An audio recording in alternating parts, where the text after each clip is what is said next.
mission first, people always. Whatever the mission is, it's the mission. But you can't get the mission done without people. And pretty much for my whole military career, that mission first, people always stuck with me.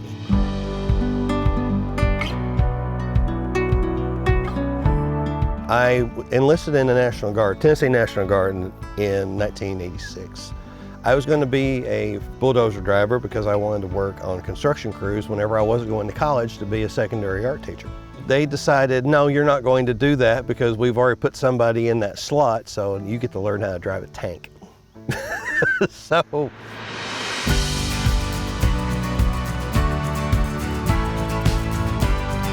for the next probably 7 or 8 years, I was a combat engineer.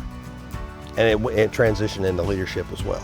And when I left, pretty much I had to fall back on every bit of expertise in project management, organizational leadership, and what I could, because that was the recession around 07 and 08. And I did get in a couple of jobs, they were government jobs, so it worked out rather well for a little while, but then things dried up and it got kind of tough until I started with the state of Illinois in 2010.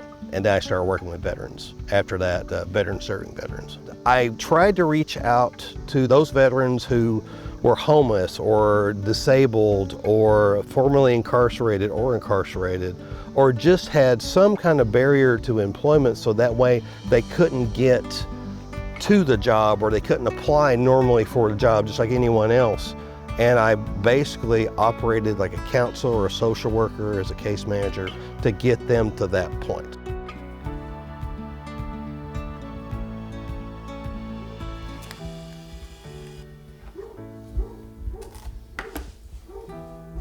Oh, there's a bad one.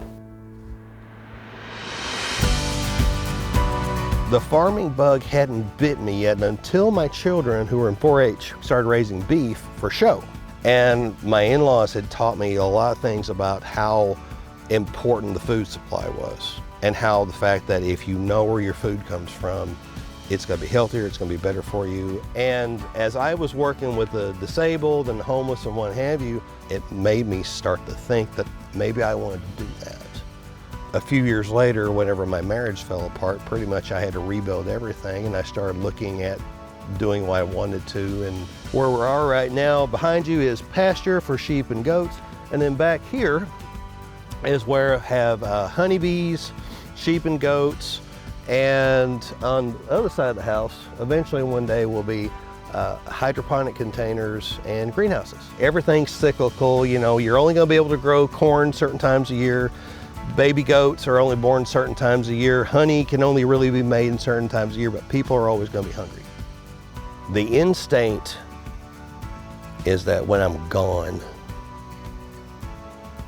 that I leave a legacy for my children and my grandchildren. That along the way, people are going to get fed, and they're going to be healthy, and they're going to be happy, and they're going to have kids and grandkids and what have you. And so Scarbrough Farm will provide that resource.